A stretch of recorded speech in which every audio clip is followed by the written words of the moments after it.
Vamos abrir segundo livro das Crônicas, 19. Segundo livro das Crônicas, 19.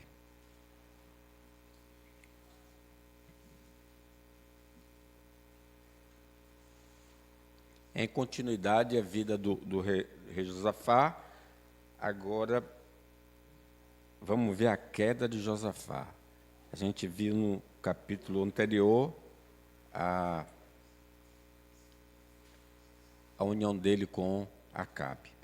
Aí diz a palavra de Deus: Josafá, rei de Judá, voltou para sua casa em paz, para Jerusalém. O vidente Jeú, filho de Anani, saiu ao encontro do rei Josafá e lhe disse: Devias tu ajudar o perverso e amar aqueles que aborrecem o Senhor? Por isso, caiu sobre ti a ira da parte do Senhor.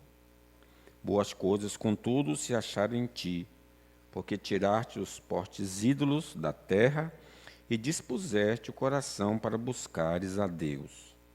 Habitou, pois, Josafá em Jerusalém, tornou a passar pelo povo desde Berseba até a região montanhosa de Efraim, e fez que ele tornasse ao Senhor, Deus de seus pais. Estabeleceu juízes no país, em todas as cidades fortificadas, de cidade em cidade. Disse aos juízes: Vede o que fazeis, porque não julgais da parte do homem, e sim da parte do Senhor. E no julgardes, ele está convosco. Agora, pois, seja o temor do Senhor convosco. Tomai cuidado e fazei-o, porque não há no Senhor, nosso Deus, injustiça, nem parcialidade, nem aceita ele suborno. Também, depois de terem voltado para Jerusalém, estabeleceu aí Josafá alguns dos levitas e dos sacerdotes e dos cabeças das famílias de Israel para julgarem da parte do Senhor e decidirem as sentenças contestadas. Deu-lhes ordem, dizendo: Assim andai no temor do Senhor, com fidelidade e inteireza de coração. Toda vez que vier a vós outros sentença contestada de vossos irmãos que habitam nas suas cidades, entre sangue e sangue, lei e mandamento, estatuto e juízos, admoestai-os que não se façam culpados para com o Senhor, para que não venha grande ira sobre vós e sobre vossos irmãos. Fazei assim e não vos torneis culpados. Eis que Amarias, o sumo sacerdote, presidirá nas coisas que dizem respeito ao Senhor, e Zebadias, filho de Ismael, príncipe da casa de Judá, nas que dizem respeito ao rei. Também os levitas serão oficiais à vossa disposição. Sedes fortes no cumprimento disso, e o Senhor será com os bons. Amém. Vamos orar. Nosso Deus, rogamos que o Senhor nos ajude, a nós e todos os homens que têm contato com a sua palavra nesta hora, a entender o que está lendo ou sendo explicado. Que haja operação do Espírito para nos edificar, para conhecermos melhor ao Senhor Jesus e para que pecadores possam invocar o nome dele para serem salvos. No nome de Jesus, amém. Ele cai ali, o registro da queda, ele quase morre, porque ele foi à guerra com o rei Acabe e Deus, de maneira miraculosa, o salvou. Ele, então, volta para casa. Diz aí o versículo 1 que ele voltou em paz, quer dizer, não aconteceu nada com ele, apesar de ter acontecido com muitos do exército dele, que morreram ali em batalha. Ele voltou tranquilo, e quando ele chega em Jerusalém, Deus manda o vidente. Vidente é o que chamava antes profeta, é um profeta. Então esse profeta, Jeú, se aproxima dele, do rei, e aí ele dá uma palavra de repreensão. O rei foi repreendido pelo profeta. Devias tu julgar o perverso, ajudar o perverso e amar aqueles que aborrecem o Senhor? Então, ele é repreendido pela aliança por ter ido à guerra. Deus disse, olha, isso eu não autorizo. Já havia uma recomendação na palavra de Deus. Então, imagine um pequeno repreendendo o maior homem do império, que era o rei Josafá. Ele foi repreendido por Deus por causa do seu comportamento. Então, mesmo sendo um homem de Deus, ele está sujeito a errar. E nós precisamos entender que todo homem na terra, ainda que seja piedoso, ele está sujeito à queda. Diz, não nos deixe cair em tentação. Ele caiu em tentação. E quando nós caímos em tentação, estamos sujeitos a serem consertados, repreendidos pelo Senhor. E Deus vai usar pessoas para nos chamar a atenção, para nos advertir. Os servos de Deus não estão livres de pecar contra o Senhor. João, sabedor disso, disse, meus filhinhos, escrevo-lhes estas coisas para que vocês não pequem. Se, contudo, alguém pecar, temos um advogado que defende a nossa causa diante do Pai. Então, não é para pecar, mas nós lutamos contra a carne, contra o mundo e contra o diabo. Então, podemos, felizmente, cair na tentação, ceder à tentação. Então, é necessário a nós a vigilância constante contra esses inimigos. Por isso diz, tomai toda a armadura de Deus para poder ficar firme contra as ciladas do diabo.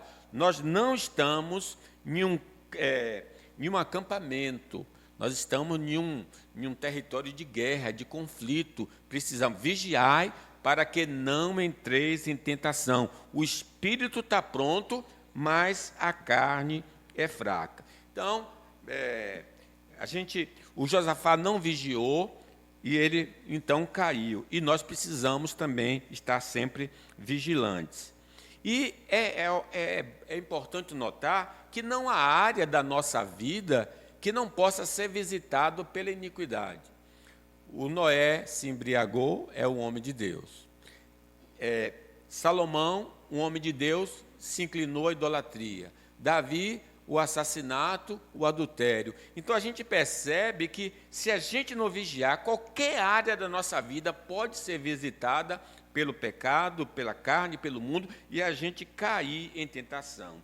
Paulo, falando da igreja da Galácia, que cai na tentação porque não escutou a verdade, diz, admiro-me que estás passando tão depressa daquele que vos chamou da graça de Cristo para outro evangelho. Então, outras pessoas, falsos profetas chegaram naquela igreja e induziram os irmãos a abandonar o evangelho verdadeiro para seguir o caminho mau. Quando não é na área doutrinária, a gente pode ser seduzido na área doutrinária, mas também podemos ser seduzidos na área da ética, do comportamento. A gente vê isso em várias igrejas. Paulo, escrevendo na igreja de Corinto, diz, aventura-se algum de vós, tendo questão contra outro, a submetê-lo a juízo perante os injustos e não perante os santos? Ou não sabeis que os santos hão de julgar o mundo? Ora, se o mundo deve ser julgado por vós, sois acaso indignos de julgar as coisas mínimas? Não sabeis que havemos de julgar os próprios anjos? Quanto mais as coisas desta vida, entretanto vós, quando tendes a julgar negócios terrenos, constituí um tribunal daqueles que nada têm e nenhuma aceitação na igreja. Quer dizer, havia briga entre os irmãos, já era uma coisa ruim, e eles brigando na igreja, foram na justiça pedir de seus direitos, pedir que o juiz julgasse. Então, a gente pode cair em um erro doutrinário ou pode cair num erro moral. A gente precisa estar sempre vigilante. E aí Deus, por causa do pecado dele, aí diz o versículo, no final do versículo 1, diz assim, o versículo 2, o vidente Jeú, filho de Anani, saiu ao encontro do rei Josafá e lhe disse, devias tu ajudar o perverso e amar aqueles que aborrecem o Senhor? E aí o final, por isso caiu sobre ti a ira do Senhor. É a zanga de Deus. Quem aqui já teve filho, sabe que uma hora a gente tem que levantar o cinturão, porque o filho está rebelde, está andando no caminho errado. Assim também o nosso Deus. O nosso Deus, ele fica zangado com aquela atitude e vai agir. Então a gente vê o castigo do Senhor. E isso nos chama a atenção que não vale a pena andar no erro, porque Deus, ele vai agir, né?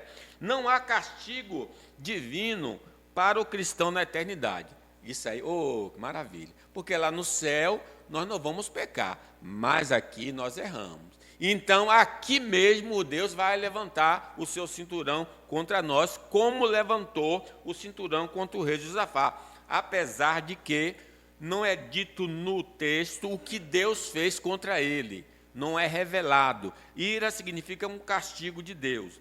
Então, lá no céu nós vamos ser glorificados. Não há razão para disciplina. Então, Deus só pode disciplinar o crente aqui nesta vida. Então, nessa vida, nós somos corrigidos pelo Senhor.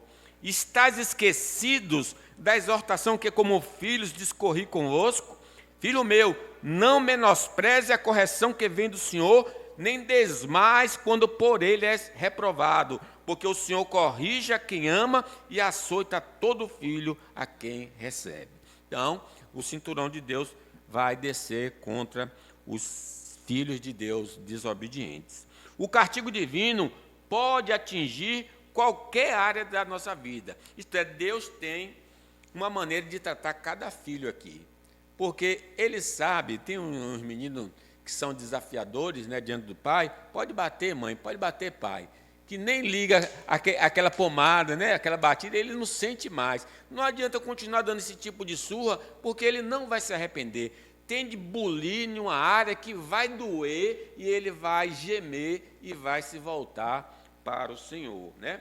E a gente lembra, quando nossos pais pecaram no jardim, Deus levantou o cinturão, disse à mulher: multiplicarei sobremodo os sofrimentos da tua gravidez. Em meio de dores dará à luz filhos. O teu desejo será para o teu marido e ele te governará. Vejam que as mulheres até hoje experimentam isso que está escrito aqui, porque é o castigo de Deus pela desobediência, porque Eva foi a primeira a comer do fruto. Mas ele também disse ao homem, visto que atendeste à voz da tua mulher e comeste da árvore que eu te ordenara não comesse, maldita é a terra por tua causa. Vejam, atingiu o corpo da mulher, atingiu a vida da mulher, agora o pecado vai atingir a terra, ela produzirá cardos e abrolhos, e tu comerás a erva do campo. No suor do rosto comerás o teu pão, até que tornes a terra, porque dela foste formado, porque tu és pó e ao pó voltarás. Porque a morte é o castigo de Deus por causa da desobediência. Então, Deus vai agir em qualquer área da minha vida para fazer a gente quebrantado, para a gente se humilhar na presença do Senhor. O castigo divino não é um castigo de um pai malvado, um cara que só quer bater. Deus bate com a intenção, com o propósito de nos chamar de volta. Diz assim, no caso dos nossos pais humanos, eles nos corrigiam e nós os respeitávamos. Então devemos obedecer muito mais ainda ao nosso Pai Celestial, e assim viveremos. Os nossos pais humanos nos corrigiam durante pouco tempo, pois achavam que isso era certo. Mas Deus nos corrige para o nosso próprio bem, para que participemos da sua santidade. O objetivo de Deus a nos dar uma surra é para que a gente sejamos santos como Ele é santo. Esse castigo, então, pode durar o tempo que Deus achar que deve durar. Israel recebeu um castigo do Senhor 70 anos no Egito. Então, aquele homem, o paralítico, que Jesus curou, ele tinha 38 anos naquele estado de enfermidade, porque tinha desobedecido a Deus. Então, o Senhor sabe onde é que vai bater em mim e você e quanto tempo isso deve durar.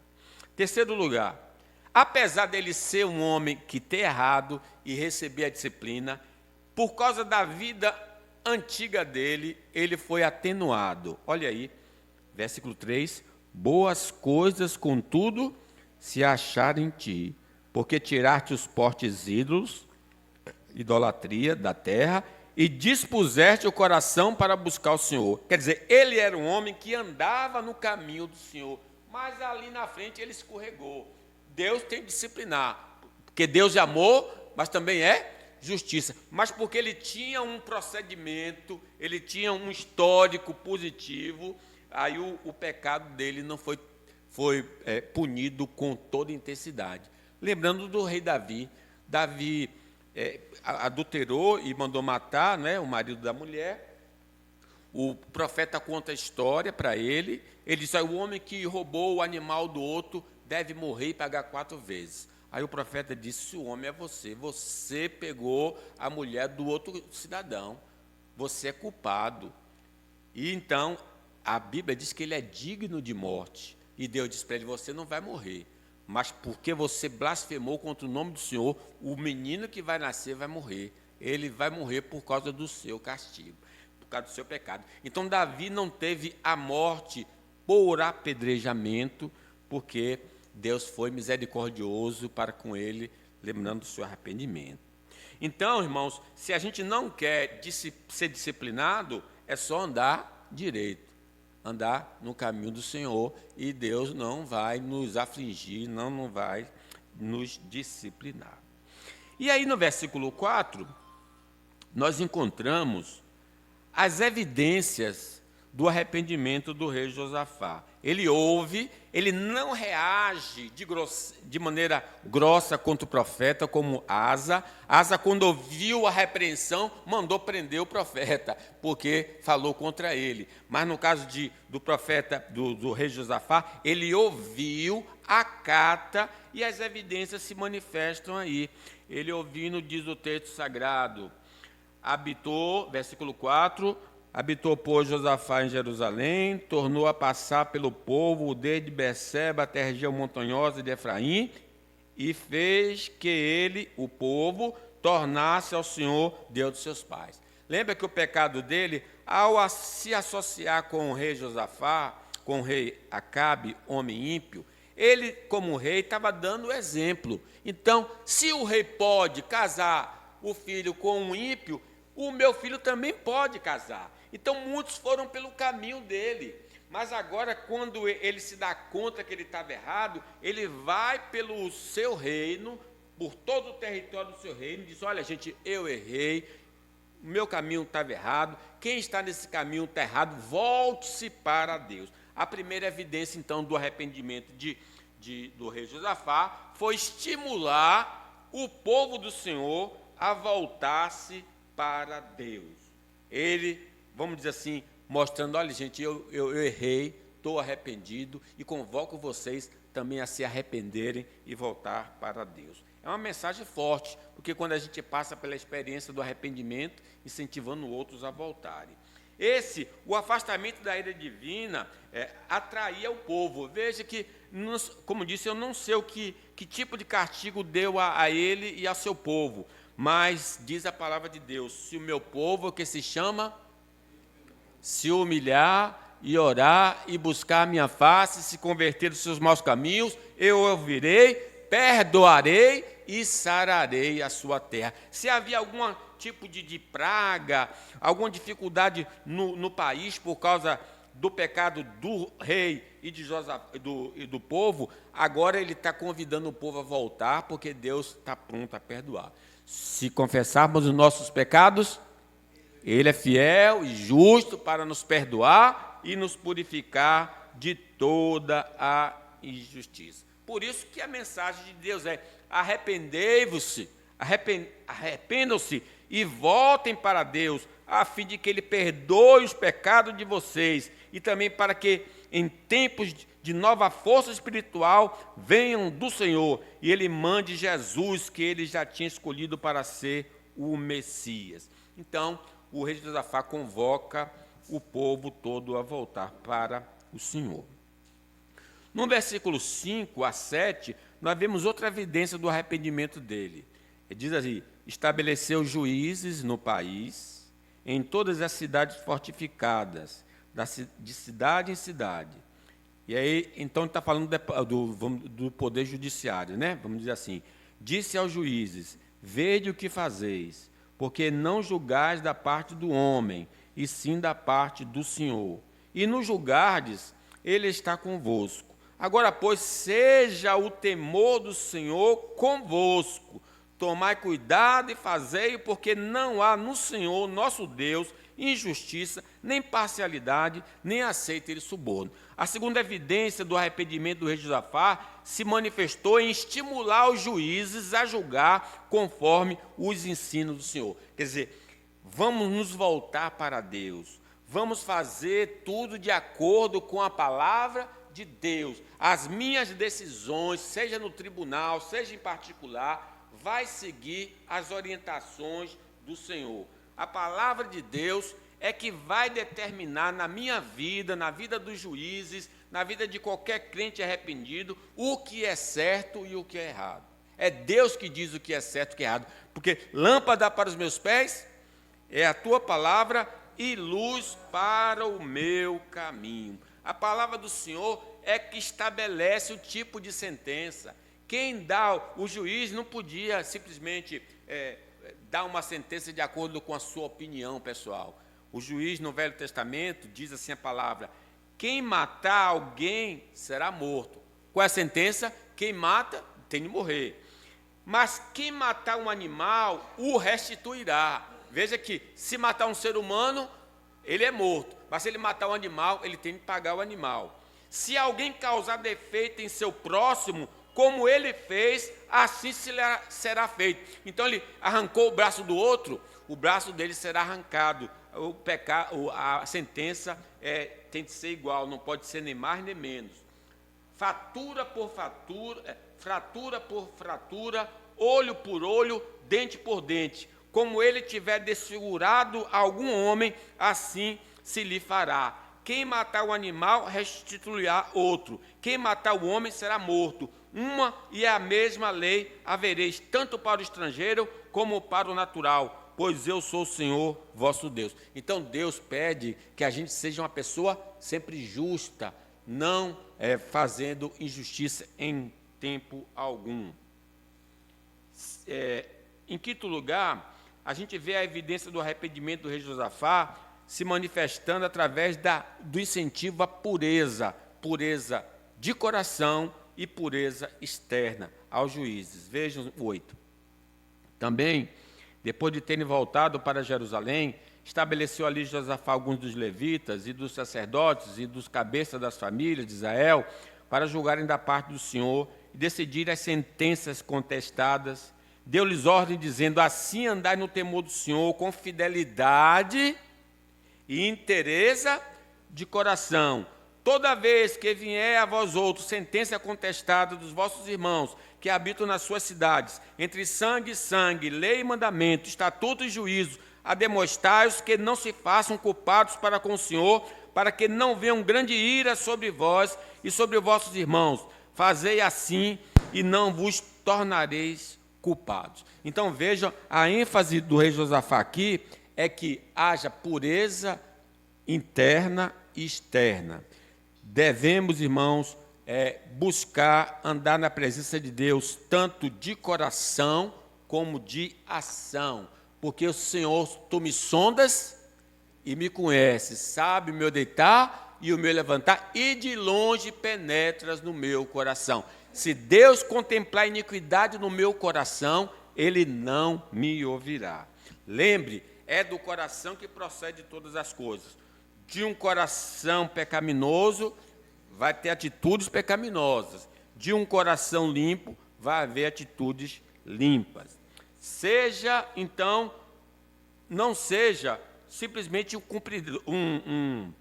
uma pessoa que gosta de sentenciar, mas seja uma pessoa que ande de acordo com a lei do Senhor.